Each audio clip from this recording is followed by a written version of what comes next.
Je suis donc, comme vous l'aviez dit, Claude Edgar Zokli, je suis le directeur général de Malian Aero Company, qui est une compagnie de droit malien, fondée donc par des Maliens, qui a commencé ses activités depuis 2009, ici à Bamako, et qui rayonne un peu sur la sous-région.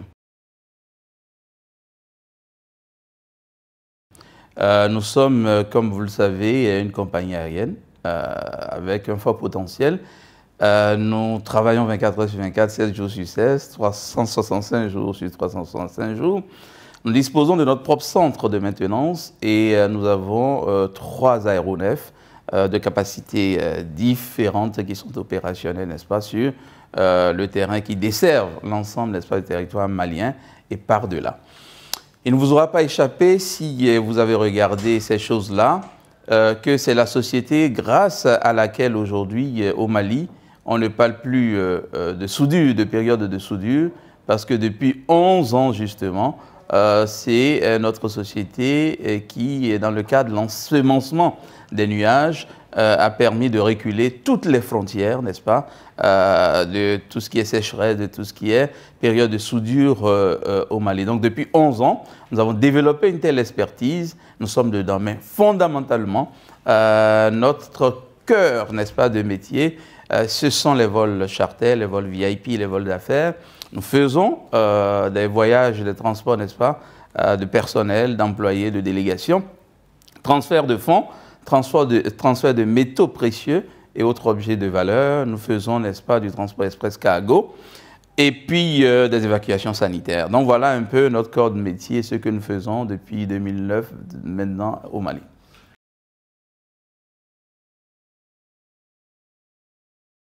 Covid-19, malheureusement, a sonné comme le glas de la compagnie de l'aviation, n'est-ce pas, dans le monde entier.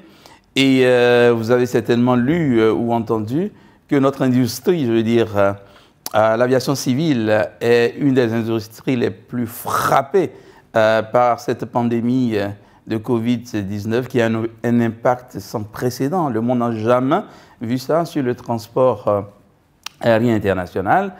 Et bien évidemment, votre question vient à propos puisque les compagnies aériennes africaines ne sont pas épargnées. À l'instar, bien évidemment, de toutes les compagnies au monde, les compagnies africaines subissent de plein pied les conséquences néfastes, n'est-ce pas, de cette pandémie. Comme vous l'aviez dit, 95% aujourd'hui des compagnies aériennes africaines sont clouées au sol, selon un bilan récemment publié par l'Association des compagnies aériennes africaines, qui comporte 45 compagnies sur le continent. Et tenez-vous tranquille, selon le secrétaire général de cette grande association, si rien n'est fait, si aucun soutien n'est apporté aux compagnies aériennes d'ici fin juin, malheureusement, elles seront toutes en situation d'insolvabilité. Pour vous dire que quoi? Toutes les compagnies aujourd'hui, spécialement africaines, sont au bord de l'asphyxie financière. Si rien n'est fait, ça va être la catastrophe. Il y aura certainement un avant Covid-19 et un après Covid-19. On estime aujourd'hui à 2,53 milliards, n'est-ce pas, de soutien qu'il faut apporter aux compagnies aériennes africaines pour qu'on puisse, si vous voulez, plus ou moins redémarrer en étant sur nos 2 pieds, même si on devrait tituber, n'est-ce pas, un tout petit peu. Et bien évidemment, le Mali n'échappe pas à cela. Notre compagnie n'échappe pas également à cela. Certainement que nous irons dans les détails